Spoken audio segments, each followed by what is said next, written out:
What I realized was that my passion really was at that intersection of entrepreneurship and wellness.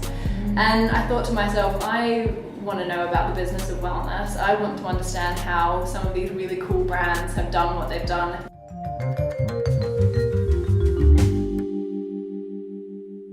Hey tribe, Stephanie Dixon here for Green is the New Black TV, your guide to conscious living in Asia. Today we are chatting with Lauren Arms, entrepreneur, business mentor, success coach, and the founder of global wellness platform Welltodo.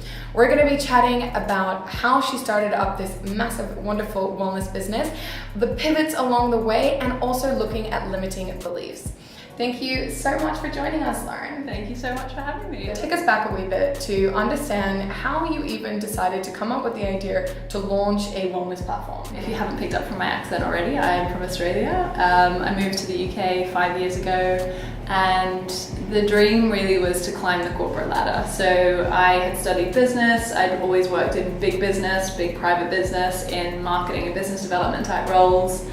And I thought I was moving to London to continue to kind of climb that ladder. When I got there and sort of found myself in this big global city with lots of talent and lots of really qualified, credible people, I felt like a little fish in a big ocean. At that point, I realized that I just didn't feel fulfilled by the work that I was doing. It was just a point in my life where I realized that I wanted to do work that was meaningful. Growing up in Australia, wellness wasn't necessarily a lifestyle that I would have described myself as living because it's very natural. Welltodo initially was just a way for me to examine or write about or explore this passion that I realized that I had for wellness as an industry, creating I guess an online platform of content for cool, new, exciting stuff for wellness. As entrepreneurs, I think when you start out with an idea, so you just started out, you want to share about the cool stuff that's happening. Then as you get into it, you just pivot, and it becomes something quite different to what you started out with, which I think is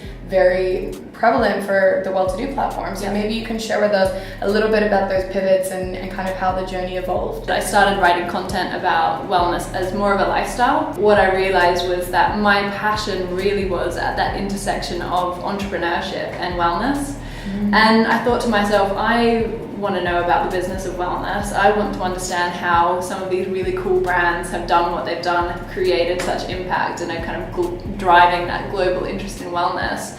First and foremost, I experimented with that idea by bringing an event together. And I took 3 successful entrepreneurs at that time in the industry in London. One was Deliciously Ella, which may be a brand that people in your audience are familiar with, and I asked her to come and share her business story, and it was a sellout event. I mean, we had 150 people turn up to find out how to be the next Deliciously Ella or how to be that next successful wellness brand. And in that moment, I kind of realized that there was this appetite for a conversation about the business of wellness. At that point, I'd taken on my first employee who was a journalist and editor to produce content.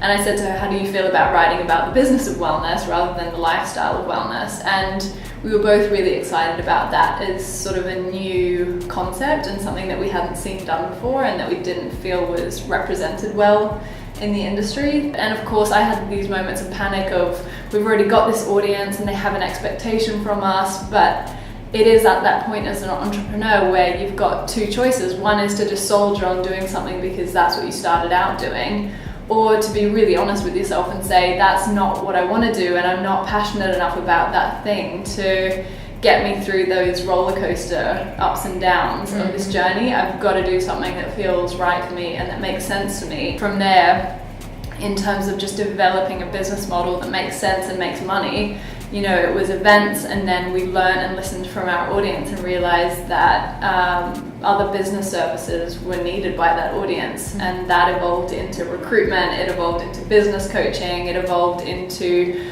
careers coaching, and all of those layered aspects that we now have as a business today. And so what would you say right now are some of the really big trends that we're seeing in wellness? One is the kind of globalization of wellness. So once upon a time, we would look to cities like New York as the kind of leader of the wellness industry. And I think more or less now, if you go to a major capital city around the world, you'll be able to engage in wellness in a way that is exciting and fresh. I think there's a social phenomenon that is driving wellness, and that is that we want to engage in wellness because our friends are engaging in wellness, and I think that's a really positive thing. The final major trend that we're watching really closely, actually two more. One is technology and wellness, so everything is measurable now, so we know exactly how we've slept, we know exactly how effective our workout has been. And then I think the final piece, which is why I love what you guys are doing so much, is that sustainability piece. So, wellness is not just about you and I, it's not just about how good we feel, it's about the collective, and it's about the planet, and it's about how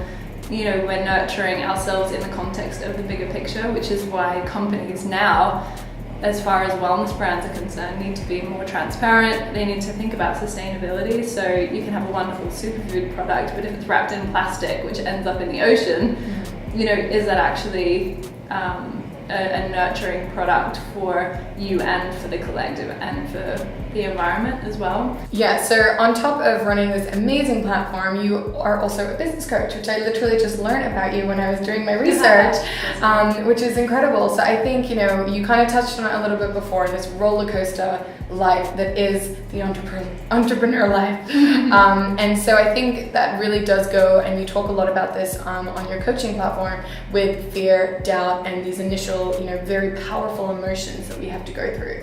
How did you get over the fear and doubt, and then how do you kind of help the people that you're working with to do that as well? I guess the first thing that helped me was normalizing fear. So it's really normal for you to feel like that because you're doing something really outside of your comfort zone, or you've never built a business before, you're a beginner, and so often we're afraid of being a beginner because with that has a sense of, well, what if I fail, or what if it doesn't work out for me, or what if I put everything into this and the result that I'm anticipating doesn't come to pass. And I think the other part for me that I talk to clients about a lot is not getting too caught up in what the big picture looks like. And as an entrepreneur, you're quite often a visionary as well, so you know exactly where you want to take your business or your idea. But sometimes when we get so caught up in that big picture, we're panicking and thinking, how am I going to deal with step 25? And actually, all you really know how to do right now, all you need to know how to do, is step 1. Just come back to step 1 and say, what do I need to do next to progress toward that end goal?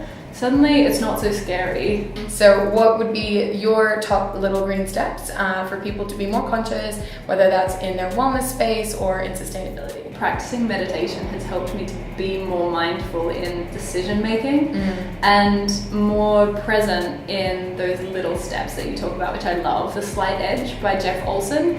And he talks about this slight edge principle that you will have an advantage in life in anything you want to achieve if you just look at a big goal as a set of small steps that you have to take each day. And one of our favorite questions to ask is, what would Mother Nature say if she could speak right now? Be gentle on the planet and be more conscious. There are so many conscious people doing really wonderful things to preserve the planet. I'd like to think that Mother Nature would be focused on that too, and the gratitude for the people who are taking a stand for this amazing planet that we live in. Yeah. We can do it together, guys. Collective efforts. Yeah. Well, thank you so much for joining us and for sharing all those wonderful wedges of wisdom. Thank you so much. Cheers. And thank you for watching. I hope you learned something today so that you can live more consciously tomorrow. And get more inspiration at www.greenisthenewblack.asia.